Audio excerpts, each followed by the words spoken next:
Welcome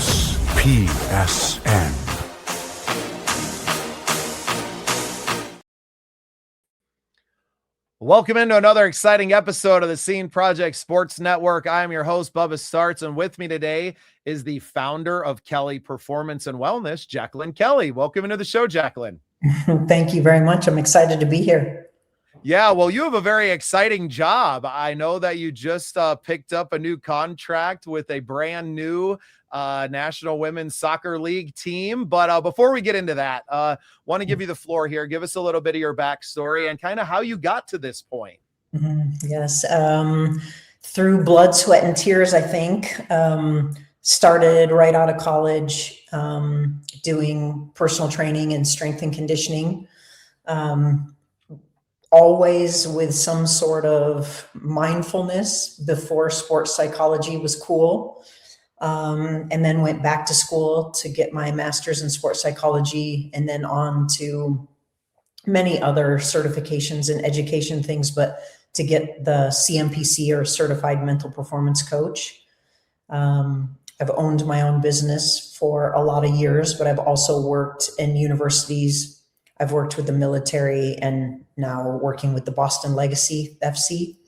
So one of those cliches that I've never really worked a day in my life because I enjoy so much of what I do. So just feeling very fortunate to be part of this new team also and still being able to work on Kelly Performance and Wellness also. Yeah. So did you grow up an athlete? Yes, I played everything. Tennis, I played on the boys soccer team in my high school, played basketball in college. I think I was a better softball player, but somehow got a basketball scholarship, so couldn't say no. I love to golf and mountain bike and ski and pickleball and all of those things now, but it's hard to find the time. Yeah, you're working too darn much. We love being active. You know, that's the reason that, the Scene Projects as a network started focused around music. That's the world that I came out of. But I played 3 sports all through high school. I've always been active in adventure sports as well. Love to snowboard, love hiking and being out in nature. I grew up in the Black Hills of South Dakota. So we grew up with the National Forest as our backyard. It was just part of what we did. And I never necessarily got into like the motor sports side of that. My dad was a collegiate basketball player, so it's just always been a part of what we've done. And that's why we started the Scene Project Sports Network, was to support, it started with our local high school football team. Just talking with the coach, I kind of mentioned it in passing one day. Shout out to Coach Culver, who was in the weight room working out. And I knew that he had recently lost his wife and had more time on his hands and needed something to do, right? And a way to support his boys on the team. And we started a coaches show. And I feel like serving your community has always been there, your community of athletes, whether it was on the, you said more like physical therapy stuff or sports early on, but there's such a huge mental part of the game and being an athlete yourself. You understand that better than most. Yeah, it's definitely, I don't think you can have one without the other, right? We got to have a strong body. You've got to have a strong mind and you have to have a strong purpose. And now getting to help at the professional level. Is this the first time you've worked with professional athletes?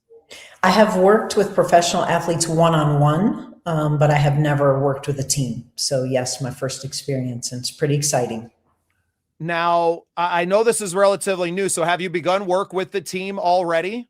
Yes, we're into preseason now. We're getting ready to travel again because the weather in Boston has been a little cold. So I live in South Dakota, Jacqueline. You don't have to tell me about the cold. Yes. Talk about the difference between working a one-on-one. I was very fortunate to have Dr. Brett Denkin on with me recently, and he does a lot of this with collegiate athletes, especially, but also pros. But it's always on a one-to-one basis. Talk about the difference between working one-on-one with a player and working with a group of players now on the team. So certainly there is time to meet with each individual athlete and still do one-on-ones. But I am there to support the entire team and the staff. So there are times set aside for learning. I guess in the beginning, probably 80% of my job is observation. And where I feel like we need some education, whether that is, increased confidence or energy management, recovering from mistakes. So it's the best of both worlds. You get to know the athletes on a one-on-one basis, but I also get to work with them as a whole and how to make the team stronger.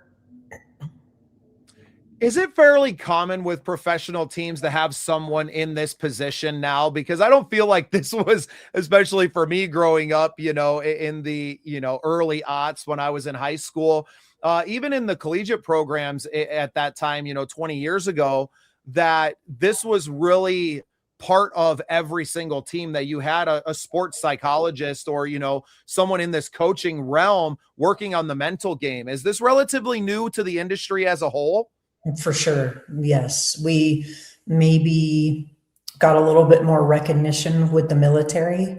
And then baseball, mental performance coaches are very, very strong in baseball, but now you're seeing it at the collegiate level and the professional level for sure. Obviously, you can see the banner behind me, Operation Combating Veteran Suicide, being a big part of what we do here with the Scene Projects Network. I'm the marketing and PR director for the foundation as well. Talk about your work with the military and starting off there and what it means to you to serve our country in that way. One of the biggest honors I've ever had to work with the military as a mental performance coach. I specifically was at the Defense Language Institute, where all the military branches come to learn a language. So it's very high stress. Suicide prevention is not my expertise, but something I'm very passionate about also. So being there to support them at a basic level, and then also being able to refer very quickly if things seemed to escalate or I wasn't able to give them the support they needed. So very passionate about that, and still do some volunteering with some surfing groups and some ski groups for the military.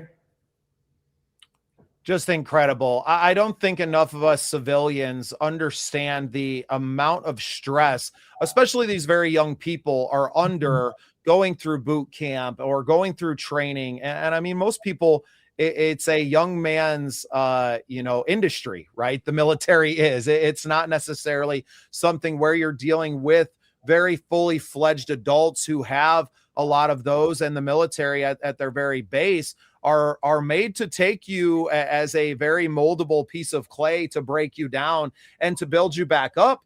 But we don't often think about these stresses that it puts the human being under to be broken down, or to the learning the new language. I think is so key, because it's not easy. I speak a little bit of Spanish, but even watching, dating this episode a little bit, watching Bad Bunny's performance at the halftime show for the Super Bowl last night, where it's very hard to understand things rapidly. And now you're talking about having to learn a language that you're going to need to use in a high stress, high octane environment, right? And it can be very, very challenging to learn it, but then to put it into practice as well. Yeah, no, I'm just kudos to our military and almost all the branches, and how they are bringing in multiple mental performance coaches now to have that support. I was very busy when I was there, and every single one of those, regardless of the branch, were very thankful for the help and support that we could provide.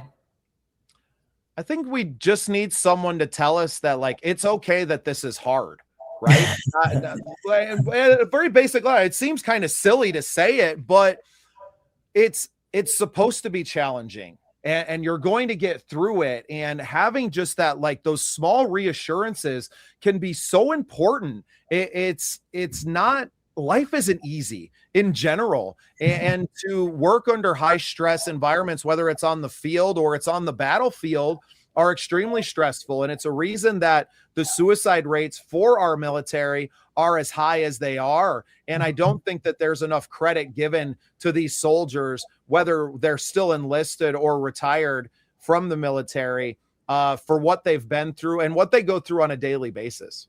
Right. I agree completely. And we don't know, the stories of before they came into the military, what stories they're bringing with them too. So to have this continued support, hopefully we're able to continue to make some changes with our military and give them the support and care that they need. No, I would say a vast majority of people, sometimes the military is a way out of circumstances, where on the sports side, mostly what you're working with, especially if you're working at the upper echelon of collegiate or professional athletes, that they, for the most part, have had I don't want to say easy life, but a much more maybe, an easier time in that life, right? Usually have a little bit better family structure around them, have had some advantages, whether it's at the collegiate level or even just being high school. We know what it's like to be a star athlete. Some of us, you get treated a little bit differently, and members of our military aren't necessarily always coming from that world. Right. I agree completely. Yeah. Jacqueline, in your work with your company, Kelly Performance Sport and Wellness, how much of it is on the performance side and how much is on the wellness side? I feel like while they can be very closely knit together, that isn't always the case. Yeah, no, I work with people on building a physical program. I work with people on building a more resilience. I have a program, a virtual program that you can do in 7 days called Unfragile, trying to basically make it a movement that you understand that life is hard, but we're not here to suffer. So if you are putting certain strategies in order, when the next storm comes, you'll be a little bit more equipped to suffer a little bit less. And then I also do sports hypnosis virtually. So cover lots of performance and lots of mental and physical wellness. Who are the toughest athletes? And maybe just narrow it down to sport, not personally. We're not trying to pick on anybody, but what are kind of the hardest sports for you in your experience that you've worked in? I don't know if it's a specific sport, but maybe the sport that makes you control your emotions the most, right? Maybe the highest stakes. You take a lot of emotion into that, and being able to regulate your emotions so that you're not too high and heart rate's too high, or you're not too low and you're not going in at your peak, right? Finding that flow. So I don't know if I could pick a specific sport. Well, and I think any sport where it's high pressure individual moments, golf would obviously be a massive one where you don't have a team necessarily to fall back on. I think the team sports are maybe a little easier, but you mentioned baseball as well. And it's a very personal, stepping up there to the plate. It's just you and that ball coming at you, right? So I feel like those two of sports that I've played are the most challenging to me, to get out of your own head and rely on your training and your physical ability. I work with a lot of golfers, and there is so much time in between shots. So there are a lot of supports or skills that we teach for the times. So I would agree with you very much in baseball. But when you go to the professional level and it's your job, it's a completely different conversation than even high school or college. Yeah, and maybe that the amount of money you're making takes some of the other stresses off of you, right? Guys playing professional ball aren't necessarily thinking about an exam that they have coming up later in the week, possibly. But the pressure is also mounting because it is your paycheck, and these professional sports especially can be so volatile. We know how the media can be, myself being on the other side of that of that conversation now. So it's intriguing to me, and I really look forward to talking with you. Maybe we can get together after your season here of working with the soccer team and talk about some of the, the situations that you're going to deal with over the course of a season, and being totally fresh to this as personally, right? I know that you've done this job for a long time, but you're going to go through things that are going to be a first for you this year, and being attached to a team like this and going through it. So really intrigued, and very proud of you for accepting this new challenge in your life, and excited for you to go have some new experiences. Yeah, thank you so much. That's exactly how I'm looking at it, and right, trying to be as prepared as possible, but being prepared for the unknown. It's often the hardest thing we can do, right?